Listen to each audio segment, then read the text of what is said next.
Hey guys, welcome to the Black Film Guild, and today I want to talk to you guys about filters. So mainly the three types of main filters that people use, which are your UV filters, your ND filters, and your polarizers. So I'm going to kind of go through just to start with the three different type of filters and kind of how they're used and why people use them. So just to start, we'll start with like the UV filter, which is just a clear filter that you want to use to just screw on to like one of your lenses. So I have here one of my art lenses. So you can just screw it onto the front. And what this is going to do is it's going to add a layer of protection to the lens. So let's say, for instance, you knock it against something, you don't have to worry about cracking the front of the lens. So, you know, it's better, and this thing costs about 20 bucks. So, you know, you break this thing, it's 20 bucks. You break this, it's like several $100s. So that's the first one. The second one is an ND filter. Which is pretty much, think of it as something that's going to like soften your image. I use it a lot for landscapes. You'll screw it onto the front of your to the front of your lens, and then it can add another element. The thing with the ND filter is that it's not going to change the level of light that's going to be entering the camera. And then the third part is going to be your polarizer. The polarizer is actually going to knock down some of the light, and so this can be used if you want if the scene is overexposed and you need it to be a little bit darker. And so one of the things people might ask is that, well, if I want the scene to be darker or lighter, why can't I just play around with the ISO and the shutter speed? And that's a great question. So the main reason is because there's two ways that people shoot, right? You shoot for video and you shoot for film. So there's a few rules that people use when they shoot for either one of those. So basically, the main thing you want to remember is that you always want to double the shutter speed for whatever you're shooting in. So if I'm shooting in video, which is the frame rate is 30 frames per second, or well, it's 29.97, but for the sake of argument, I'm going to be rounding. So if you're shooting for video and the frame rate is 30 frames per second, you want to double your shutter speed to 1/60th of a second.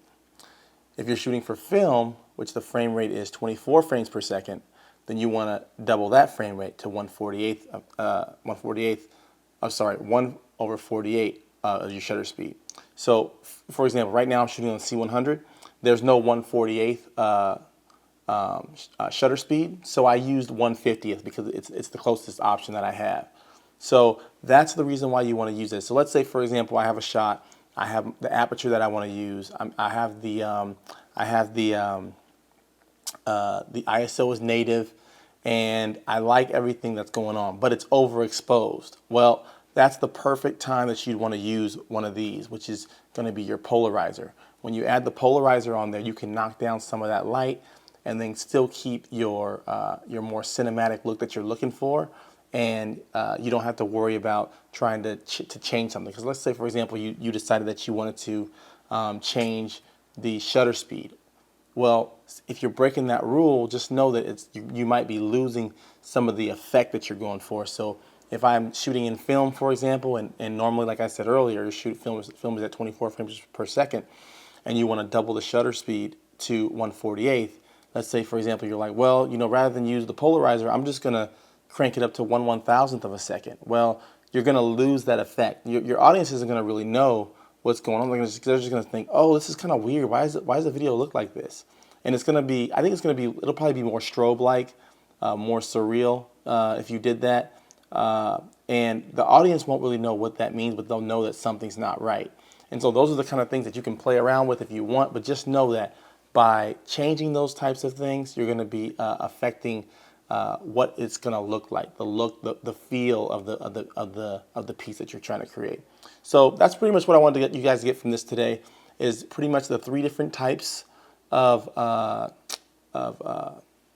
filters that you can add to your camera, which is the UV, right, which you use to protect your lens. I have one on for every single one of my lenses. It's just way too risky to let one of these things break. You have your ND filters, which you use, which I think I use it more for. I mean, it affects the wavelength, pretty much, or it affects like the style of the picture. So I see it as it makes it a lot more soft, in a sense. But the thing is with the ND filters is that it does not affect the amount of light, right, that's reaching the sensor. And then the third one is the polarizer, which will affect, you can knock down some of the light.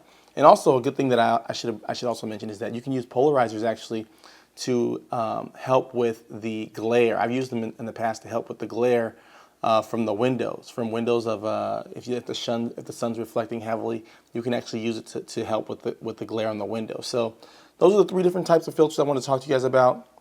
Kind of let you know why you use them, how you use them, when you probably want to use them.